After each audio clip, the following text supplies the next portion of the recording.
magandang araw po sa ating lahat mga kabanat. Usapan po natin itong maangas na Ralph Recto. Dahil inaangasan niya si Senator Bongo, nakikiusap lamang ho yung ating senador. Dahil pinaglaban niya po yung pundo ng PhilHealth. Nakikiusap siya nga kung may excess funds ay kung pwede ay wag na sanang ibalik sa National Treasury. Dahil yun nga ay kailangan may pundo palagi yung PhilHealth dahil kailangan ho yan ng mga Pilipinong mahihirap na kagaya natin. Kasi pag may pundo, pag may excess, tapos nandyan lang yan, nakapundo sa PhilHealth, agara po nating magagamit yan. Itong si Recto ay umaangas naman mga kabanat, pumapalag pa nga di umano'y inuutosan ng Senado ang Department of Finance.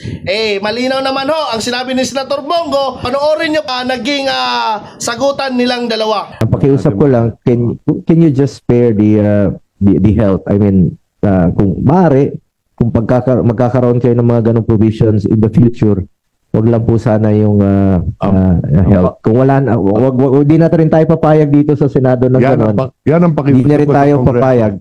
Pero ibig ko pong sabihin, kung meron man pong mga ganong provision na makita kayo, kindly spare the health. Kasi para sa akin talaga, PhilHealth is para sa health. Health, klaro Health ng Pilipino, PhilHealth. I agree totally. Ang pakiusap ko sa inyo, huwag nyo kaming utusan.